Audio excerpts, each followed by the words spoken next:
네, 안녕하세요. 한일빌더입니다. 이번 시간에는 제가 쓴 책인 나의 실패의 축배를 들어라를 다시 한번 읽어보면서 리뷰해 보도록 하겠습니다. 저자 소개 부분입니다. 저는 이 부분을 원래 다른 사람들이 써주는 줄 알았습니다. 제가 쓴 겁니다. 온 힘을 다해 살고 싶은 한의사 보디빌더다. 유튜브에서 채널을 운영하고 있다. 성공만을 갈망하는 환경 속에서 실패를 찬양하고 싶어 글을 쓰기 시작했다. 열심히 사는 것에 대해 감이 팽배한 요즘, 노력이 배신하는 시대. 특별할 것도 대단할 것도 하나 없는 그가 찾은 삶의 의미는 그럼에도 불구하고 노력이었다. 노력한다고 성공하지 않는다. 그렇다고 노력하지 않는다면 실패할 수도 없다. 아직 성공하지 못한 실패의 연속 속에 살고 있는 그는 다음 실패를 위해 노력하고 있다. 저는 요즘 드럼을 배우고 있습니다. 저는 제가 박자 감각이나 리듬감이 좀 다른 사람보다 뛰어난 줄 알았습니다. 타고난 줄 알았습니다. 그렇지 않았습니다.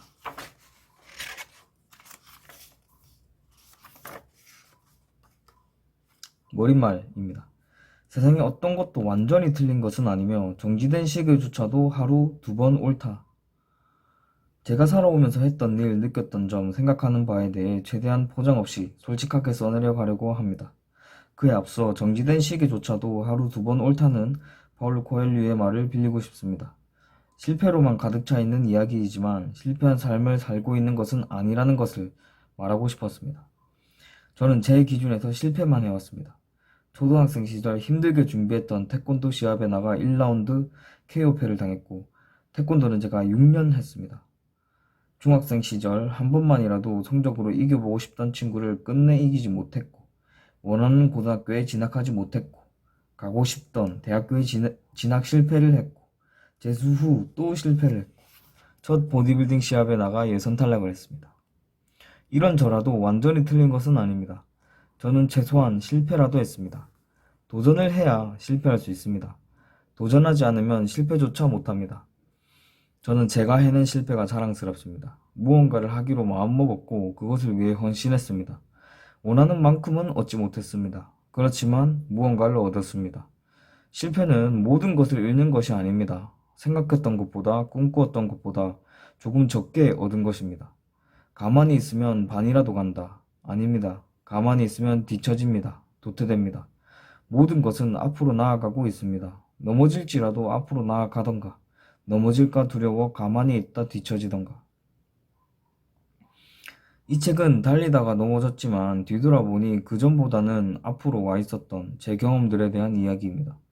변화가 힘들어 정체되어 있는 분들, 나태해져 있는 분들께 조금이나마 도움이 되었으면 하는 바람에서 시작합니다. 다소 표현이 과격할 수 있겠습니다. 스스로에게 기대하는 바가 많고 현실은 이를 따라오지 못하니 자신에게만은 좀 과격해지는 편입니다. 그것이 반영되었다 생각해 주시고 너그러이 이해해 주시면 감사하겠습니다. 우리가 이룬 것만큼 이루지 못한 것도 자랑스럽습니다. 스티브 잡스. 정말입니다. 저는 제 인생에서 실패를 여러 번 거듭하였습니다. 그리고 또 실패를 하였습니다. 그리고 그게 제가 바로 성공을 한 이유입니다. 마이클 조던. 이렇게 차이가 있고요.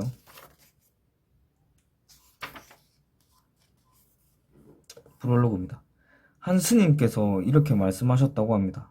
자존감이 떨어지는 이유는 나의 존재가 다른 사람보다 못해서가 아니라 환상 속의 자신을 너무 높이 평가해서 그래요. 내가 바라는 나는 아나운서만큼 말도 잘해야 하고 모델만큼 몸매도 좋아야 하는 거죠. 그러니 진짜 현실의 나를 보면 못마땅하고 그게 더 심해지면 본인이 꼴 보기 싫어지면서 자신을 없애버리고 싶은 마음도 드는 거예요. 자신감을 회복하는 방법은 나의 능력을 키우는 게 아니라 환상의 나를 버리는 거예요. 저는 이 스님께 배운 점도 많고 존경합니다만 위의 내용은 아무래도 받아들일 수 없습니다. 환상 속의 자신을 버리면 내가 되고 싶어 하는 나의 모습을 포기하면 나는 거기까지입니다. 그러니까 내가 정말 아나운서만큼 말도 잘하기를 바란다면 모델만큼 몸매도 좋기를 바란다면 그만한 노력을 하면 되겠죠. 노력은 쉽지가 않겠죠. 당연히 괴롭겠죠. 그만 그 과정에서 자신이 원하는 만큼 못하면은 자신을 없애버리고 싶은 마음도 들 수 있겠죠. 근데 그 과정이 저는 자신이 성장하는 과정이라고 생각합니다. 자존감이 회복되는 것이 아니라 내가 나의 발전 동기를 스스로 포기해버리는 것입니다. 내 목표를 끌어내려서 현재 수준에 맞춰버리는 거죠. 그러면 앞으로 더 나아질 필요가 없죠. 발전할 수 있는 기회를 버리고 정체된 것을 당연하게 받아들이는 태도입니다. 고이면 썩습니다. 자존감을 높이는 방법은 내 목표를 버리는 것이 아닙니다. 내 목표를 치열하게 쫓는 것입니다. 계속 움직이며 변화해야 됩니다.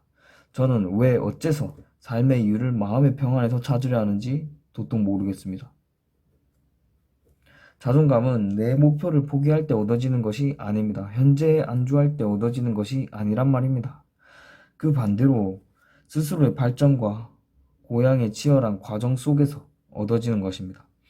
목표를 향해 나아가면 물론 실패합니다. 그런데 실패는 잃는 것이 아니라 내가 생각했던 것보다 조금 덜 얻는 것입니다.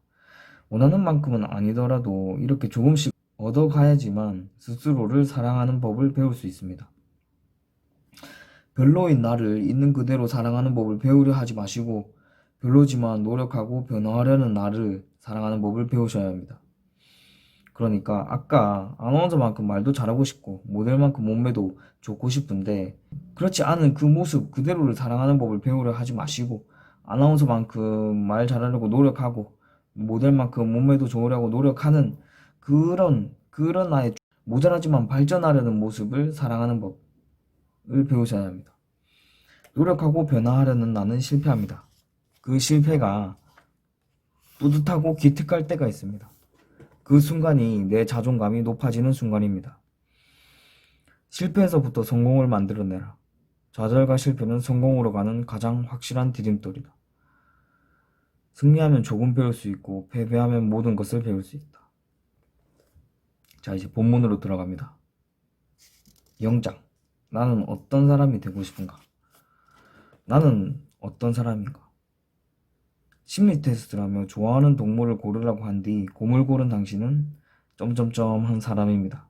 참 재밌습니다. 또 이런 글귀들을 자주 봅니다. 지금은 초라하고 볼품없고 해낸 것도 없지만 사실 너는 우주만큼 대단한 사람이야. 정말 그럴까요? 착한 사람이라서 선행을 많이 베푼 게 아니라 선행을 많이 베풀다 보면 착한 사람이 됩니다. 타고난 체력이 좋아서 운동을 많이 하는 것이 아니라 운동을 많이 하다 보니 체력이 좋아진 것입니다. 아는 게 많아서 공부를 많이 하는 것이 아니라 공부를 많이 해서 아는 것이 많은 겁니다. 훌륭한 사람이라서 좋은 일을 많이 한 게 아니라 좋은 일을 많이 했기 때문에 훌륭한 사람인 것입니다.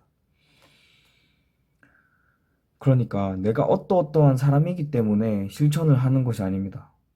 어떠어떠한 실천을 했기 때문에 그런 사람이 되는 겁니다.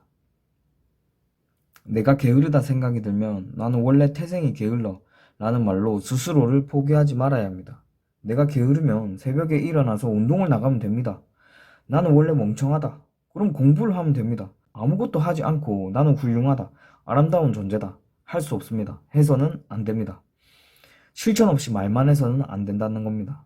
희망과 행복, 둘 다 좋은 단어지만 아주 다릅니다.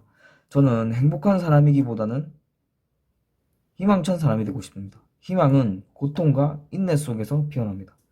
고3 열심히 공부하던 나는 행복하진 않았지만 희망에 차 있었습니다.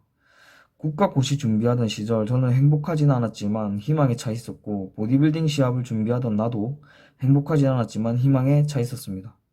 희망은 지금보다 더 나은 미래를 기대할 수 있는 현재에서 피어납니다. 노력이 있어야만 희망이 생깁니다.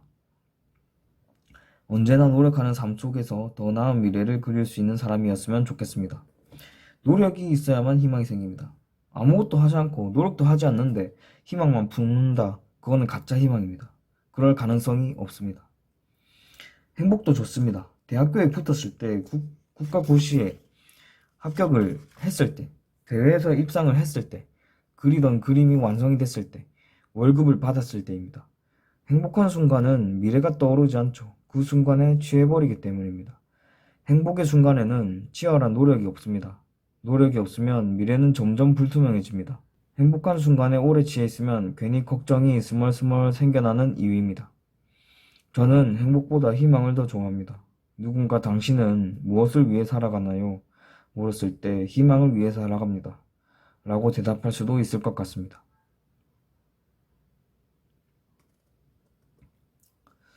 삶의 궁극적인 목표는 무엇인가? 삶의 궁극적인 목표가 무엇인가요? 딱히 대답을 하고 싶어도 행복밖에는 떠오르지 않습니다. 사회적인 성공, 훌륭한 몸, 높은 성적, 최고의 배우자, 물론 좋지만 궁극적인 목표라고 하기에는 좀 모자라죠. 그래서 꺼내는 답이 보통 행복입니다. 정말 내 삶의 궁극적 목표를 행복이라는 단어로밖에 표현하지 못할까 고민하다가 내린 결론을 소개하고 싶습니다. 행복을 느끼기보다 살아있음을 느껴야 됩니다. 살아있음을 느낀다는 것은 무엇일까요? 오직 살아있기 때문에 할 수 있는 일을 하면 살아있음을 느낄 수 있습니다. 생명이 있다면 외부 환경 변화, 자극에 대해 능동적으로 반응할 수 있어야 합니다. 예를 들어 날씨가 추워지고 바람이 많이 부는 계절이 오면 사람은 바들바들 떱니다. 나무는 잎을 떨어뜨리고요. 그러면 돌멩이는 어떻습니까?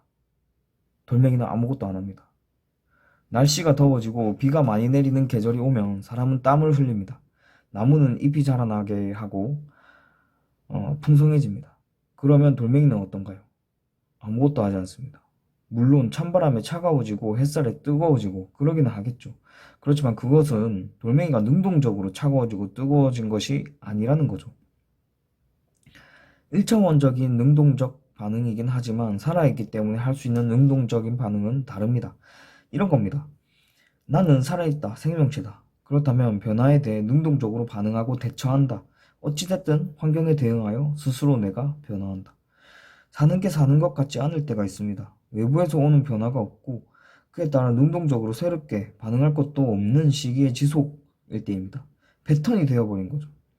패턴, 루틴은 삶에 있어 굉장히 유용한 도구이지만 그것이 살아있음을 느끼게 해주지는 않습니다. 효율적이게 해줄 뿐입니다. 습관과 패턴은 내가 능동적으로 애써서 무언가를 하지 않아도 되게 해줍니다. 기계의 특징입니다. 매일매일 패턴, 루틴이 된 행동의 반복은 생명이 없는 기계도 할 수 있는 일입니다.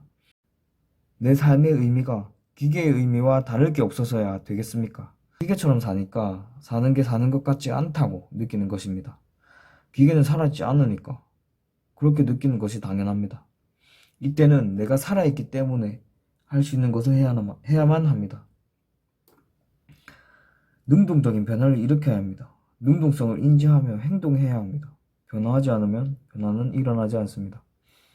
핵심은 외부의 변화, 자극에 따른 나의 변화가 아니라 내가 하는, 능동적으로 하는 반응, 변화, 대처, 실천입니다. 그러니까 누군가가 예를 들어서 제가 회사를 다닌다 하면 회사 상사가 당신 헬스장 가라 이렇게 해서 외부의 변화, 자극이 해서 제가 헬스장을 가고 변하는 것이 아니라 내가 운동해야겠다, 공부해야겠다 해서 능동적으로 하는 반응, 변화, 대처, 실천이 필요하다 이겁니다. 기계처럼 살아가지 말고 내 안에 능동성을 쥐고 행동해야 합니다. 그렇게 되면 모든 일이 살아있기 때문에 하는 일로 느껴질 것입니다. 오늘은 여기까지 하겠습니다. 감사합니다.